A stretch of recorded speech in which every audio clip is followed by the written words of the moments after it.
بسم اللہ الرحمن الرحیم۔ اچھا جی، ہم صفات عارض پڑھ رہے تھے یا صفات عارضہ پڑھ رہے تھے۔ صفات لازمہ ہماری مکمل ہو گئی تھی اور صفات لازمہ کی تعریف، اور میں نے کہا تھا صفات عارضہ کی دونوں کی تعریف ایک ساتھ جو ہے وہ یاد کیجیے گا، تاکہ آپ کو جو ہے دونوں دونوں آپس میں مکس نہ ہو، دونوں اچھے سے یاد ہو جائیں۔ اس کے بعد پھر ہم نے کل کے سبق کے اندر ساتواں سبق پڑھا تھا لام کے قاعدے، لام کے بارے میں ہم نے قاعدے پڑھے تھے، اور لام کے ہم نے جو ہے لفظ اللہ اور اللہم کے لام کے بارے میں پڑھے تھے، اور ہم نے پڑھا تھا کہ لفظ اللہ اور اللہم کا جو لام ہے، یہ اگر اس سے پہلے زبر موٹا یا پڑا جائے گا۔ جی اس سے پہلے اگر زبر یا پیش ہو تو موٹا پڑا جائے گا، اور اگر زیر ہو تو باریک پڑا جائے گا۔ یہ تھا لفظ اللہ اور اللہم کے لام کے بارے میں صرف۔ باقی اس کے علاوہ جتنے بھی لام ہیں وہ ہر حال میں باریک پڑے جائیں گے، اس سے پہلے زبر ہو، زیر ہو، پیش ہو، یا اس کے اوپر ہو، کچھ بھی ہو، باقی ہر حال میں جو ہے باقی لام باریک پڑے جائیں گے۔ اور اسی طریقے سے اس میں ایک بات جو تھی وہ بھی اہم تھی، کہ جیسے ہم پڑھتے ہیں نا اللہم اللہ، تو اس میں جو ہے اس کا یہ مطلب نہیں ہے، کیونکہ ہم نے پڑھا جس حرف کے اوپر شد ہوتی ہے تو وہ دو حرف ہوتے ہیں، پہلا ساکن، دوسرا متحرک۔ متحرک کا مطلب جس پر حرکت زبر زیر پیش ہو، تو تو اس کا مطلب یہ نہیں ہے کہ ال کو آپ باریک پڑھ دیں اور لا کو موٹا پڑھ دیں، ایسا نہیں ہے، دونوں لام کو جو ہے وہ موٹا پڑھا جائے گا۔ اللہم اللہم، ٹھیک ہے، ایسا نہیں پڑھنا اللہم، یہ طریقہ جو ہے وہ غلط ہوگا۔ دونوں لام کا جو ہے وہ پہلا ساکن دوسرا متحرک، کیونکہ اب وہ دونوں مرج ہو چکے ہیں، تو اب وہ دونوں کا حکم ایک جیسا ہو گیا، اب دونوں کو موٹا ہی پڑھا جائے گا۔ چلیں جی، یہ تو ہمارا سبق تھا کل کا۔ آج ہم نے صفات عارضہ میں سے جو ہے وہ دوسرے حرف را کے بارے میں پڑھنا ہے، ٹھیک ہے۔ را کے ہم نے موٹے اور باریک ہونے کے قاعدے پڑھنے ہیں، تو آج ہم صرف را کے جو موٹے ہونے کی جو صورتیں ہیں وہ ہم انشاءاللہ پڑھیں گے۔ تو سب سے پہلے یہاں پر لکھا ہوا ہے رات جو ہے وہ چند حالتوں میں موٹی پڑھی جاتی ہے، وہ چند حالتیں یہاں پر ساتھ لکھی ہوئی ہیں، تو رات جو ہے وہ ان چند حالتوں میں موٹی پڑھی جاتی ہے، اور وہ کون کون سی حالتیں ہیں وہ دیکھ لیجئے گا، کہ سب سے پہلے ہے را، جب را پر زبر ہو یا پھر جو ہے وہ را کے اوپر پیش ہو تو را کو موٹا پڑھا جائے گا، ٹھیک ہے۔ یہاں بار بار موٹا موٹا لکھا نہیں جائے گا، ٹھیک ہے، کیونکہ وہ آپ کو اوپر لکھا ہوا آگے کہ یہ را کی ساری صورتیں موٹی والی ہی ہیں، ٹھیک ہے۔ تو را کے اوپر اگر زبر ہو یا را پر پیش ہو تو را کو موٹا پڑھیں گے، جیسے نصر اللہ، نصر اللہ، اللہ، ٹھیک ہے۔ تو را کو یہاں پر موٹا پڑھا، کیوں پڑھا، کوئی بتا بتائے مجھے اس کی؟ یہاں پہ پیش ہے۔ را پر پیش ہے، تو ویسے ہم نے اس کو موٹا پڑھا، ٹھیک ہے جی۔ اسی طریقے سے روزی قو، روزی قو، ٹھیک ہے۔ اور اگر را اگلی مثال ہے را پر زبر کی، جیسے وَرَأَيْتَ النَّاسَ، وَرَأَيْتَ النَّاسَ، تو یہاں پر ہم نے را کو موٹا کیوں پڑھا؟ زبر ہے اس میں۔ آپ پہ شاباش، زبر ہے۔ را پر زبر ہونے کی وجہ سے۔ اگلا ہمارا جو دوسری صورت ہے اس کی، وہ ہے را پر شد ہو اور اس پر زبر یا پیش ہو، ٹھیک ہے، صرف شد کا اضافہ ہوا، کہ آپ کو تاکہ الگ سے بتا دیا گیا کہ ایسا نہیں ہے کہ آپ کہیں کہ را پر زبر تو ہے لیکن شد بھی آ گئی تو آپ پتہ نہیں موٹا ہو گیا یا باریک۔ تو را پر شد ہو اور اس پر زبر یا پیش ہو تو پھر بھی را کو موٹا پڑا جائے گا، شد سے کوئی فرق نہیں پڑے گا، ٹھیک ہے بھائی۔ جیسے بسم اللہ الرحمن الرحمن، ٹھیک ہے، تو یہاں پر بھی را کو جو ہے وہ موٹا پڑھا جائے گا۔ اور دیکھیں ہم نے لفظ اللہ کے لام کے بارے میں پڑھا تھا نا، کہ اگر اس سے پہلے زیر ہو تو بسم اللہ، تو یہاں پر لفظ اللہ کے لام سے پہلے جو میم ہے اس پر کیا آ رہی ہے؟ زیر آ رہی تو اب اس لفظ اللہ کے لام کو موٹا پڑھا جائے گا یا باریک؟ باریک۔ شاباش۔ تو ہم پڑھیں گے بسم اللہ، ٹھیک ہے، بسم اللہ الرحمن الرحیم، ٹھیک ہے۔ اسی طریقے سے اگر را کے اوپر شد ہو اور اس پر پیش ہو تو پھر بھی موٹا پڑھیں گے، جیسے مرو، مرو۔ نمبر تین، تیسری حالت، را ساکن ہو اور اس سے پہلے پہلے حرف پر زبر یا پیش ہو، ٹھیک ہے۔ اب صورت آپ کے سامنے یہ آ گئی کہ بھئی را پر کچھ بھی نہیں ہے، را جو ہے وہ ساکن ہے، یعنی اس پر ہم نے تو پر پڑھا تھا نا کہ اگر را پر زبر یا پیش ہو تو ہم اس کو موٹا پڑھیں گے۔ اب سوال پیدا ہو کہ بھئی را پر تو اگر زبر زیر نہ ہو، اگر را ساکن ہو تو پھر کیا پڑھیں گے؟ تو پھر یہ تیسری صورت ہے کہ جب را ساکن ہو، ٹھیک ہے، تو اور پھر ہم اس سے پہلے والے حرف کو دیکھیں گے، اگر اس سے پہلے والے حرف پر زبر ہے تو ہم را کو موٹا پڑھیں گے، یا اس سے پہلے والے حرف پر پیش ہے تو پھر بھی را کو موٹا پڑھیں گے، جیسے ون حر، ون حر، ٹھیک ہے۔ اب یہاں پر دیکھیں را تو ساکن ہے لیکن را سے پہلے والے حرف پر زبر آ رہی ہے، اس وجہ سے ہم را کو موٹا پڑھیں گے۔ اسی طریقے سے التکاثر، ٹھیک ہے، التکاثر، یہاں پر بھی را تو ساکن ہم نے کیا لیکن را سے پہلے والے حرف پر پیش آ رہی ہے، اس وجہ سے ہم نے را کو موٹا پڑھا۔ یہ تین صورتیں سمجھ میں آ گئی؟ جی آسان ہے نا؟ جی مشکل تو نہیں ہے نا؟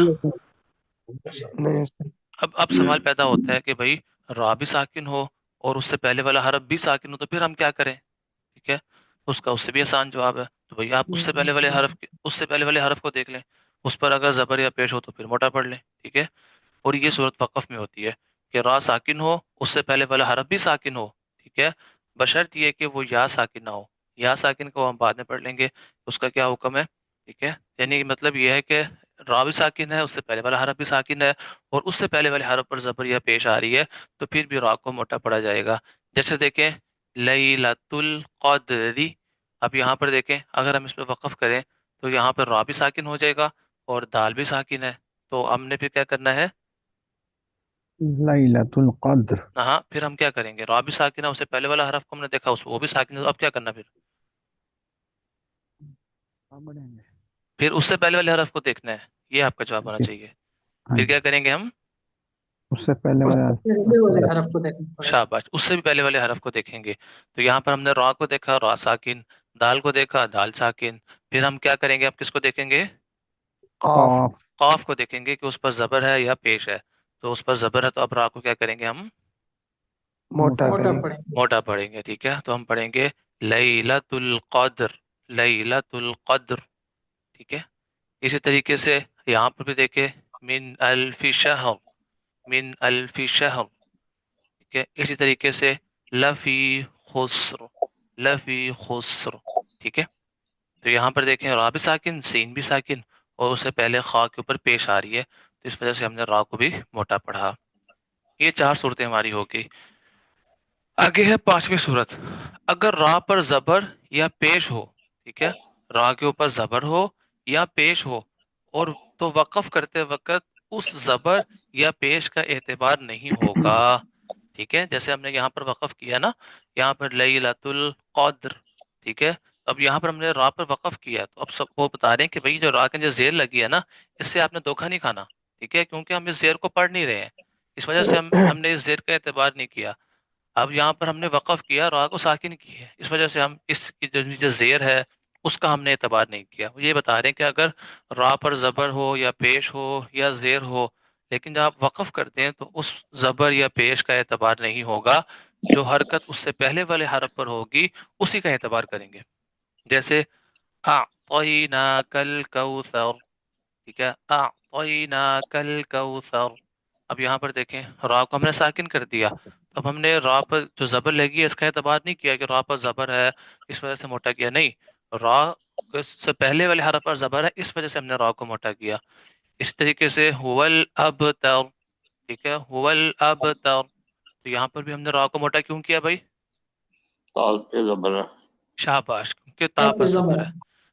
جی، اس لیے وقف میں حرف کو ہم ساکن کرتے ہیں، اس وقت پہلے والے حرکات کا اعتبار کرتے ہیں، لیکن جب اب آپ کو دوسری صورت بتا رہے ہیں، لیکن، ٹھیک ہے، یہاں لیکن سے آپ کو کیا بتا دیا؟ اگلی صورت کے بارے میں بتا دیا کہ لیکن جب اگلی آیت کے ساتھ ملا کر پڑھیں گے تو پھر اسی حرکت کے اعراب کا اعتبار کریں گے، ٹھیک ہے، پھر جو اس را کے اوپر زبر یا زیر یا پیش لگی ہوگی پھر ہم اس کا اعتبار کریں گے اگر ہم اس کو ملا کر پڑھیں گے، ٹھیک ہے۔ جیسے ہم آگے والی مثال میں دیکھیں، یہاں پر را پر زیر لگی ہے، ہم اس کو ملا کر پڑھیں گے تو پھر کیا پڑھیں گے؟ لفی خسر الا الذین، لفی خسر الا الذین، ٹھیک ہے، یہاں پر ہم نے کیا کیا؟ را کو بریک کیا، کیونکہ را کی جو زیر تھی ہم نے اس کا اعتبار کیا کیونکہ ہم نے اس کو ملا کر پڑھا۔ اگر ہم یہاں پر وقف کر دیتے تو پھر را کو کیسا پڑھتے؟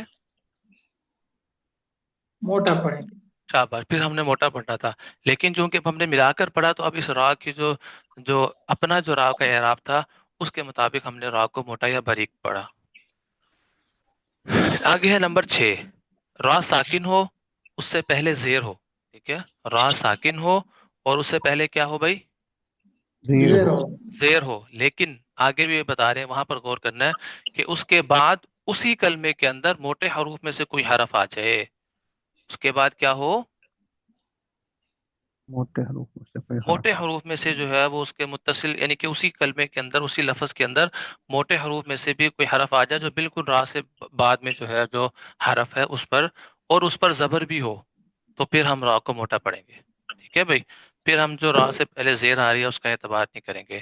تو ہم نے یہ صورت پڑھی ہے کہ را ساکن ہو، اس سے پہلے والے حرف پر زیر ہو، لیکن را کے متصل بعد اسی لفظ کے اندر موٹے حرف میں سے کوئی حرف آ جائے اور اس پر زبر ہو، تو پھر را کو موٹا پڑھا جائے گا. اور یہ جو آپ نے صورت ہے نا، اس صورت کے پورے قرآن کریم میں صرف یہی 5 کلمے آئے ہیں جو یہاں پر لکھے ہوئے ہیں. ٹھیک ہے. اس کے علاوہ کوئی اور کلمہ نہیں ہے قرآن مجید میں. یہی جو ہے وہ 5 کلمے ہیں. وہ کون کون سے ہیں؟ ایک قرطاس. ٹھیک ہے. قرطاس. اب دیکھیں یہاں پر را کو موٹا پڑا. کیوں کیا را کو موٹا بھائی؟ اس سے پہلے اس اس کے تو اگلے پہ تا پہ جی اگلا جو ہے اس نا موٹا جی جی لفظ ہے تا. کیونکہ را کے بعد موٹے حروف میں سے جو ہے وہ تا آ گیا اور اس پر زبر بھی ہے، اس وجہ سے ہم نے اس کا اعتبار کرتے ہوئے را کو موٹا پڑھا. اسی طریقے سے فرقتن. فرقتن یہاں پر بھی ہم نے کیا کیا؟ قاف کا اعتبار کیا. اب دیکھیں یہ اسی کلمے کے اندر ہے، یہ بات یاد رکھنی ہے. ایسے نہیں ہے کہ یہ الگ، یہ کلمہ پورا ہو گیا اس کے بعد اگر کوئی موٹا حرف آ گیا تو اس کا اعتبار نہیں کریں گے. اسی لفظ کے اندر ہونا چاہیے اور را کے متصل بعد ہونا چاہیے. یہ بات سمجھ میں آ رہی ہے آپ کو؟ جی استاد کہ لفظ بھی وہی ہو، ایک ہی لفظ ہو اور را کے متصل بعد ہو موٹا حرف، پھر ہم جو ہے وہ را کو موٹا پڑھیں گے اس حرف کا اعتبار کرتے ہوئے. اسی طریقے سے مرصاد. مرصاد یہاں پر بھی ہم نے کس وجہ سے را کو موٹا پڑھا؟ صاد صاد کی وجہ سے جی صاد کی صاد. وجہ سے صاد صاد پہ زبر. جی صاد. صاد کی وجہ سے اس پر زبر آ رہی ہے. ٹھیک ہے. اسی طریقے سے ارصاد. اسی طریقے سے لبل مرصاد. ٹھیک ہے. تو یہ صورت ہے نمبر 6 کہ را ساکن ہو، اس سے پہلے پھر جو مرضی آ جائے، زبر آ جائے، زیر آ جائے یا پیش آ جائے، لیکن اس کے بعد جو ہے وہ اگر موٹے حروف میں سے کوئی حرف آ گیا اور اس پر زبر ہوئی تو پھر را کو موٹا ہی پڑھا جائے گا، پھر را باریک نہیں ہوگا.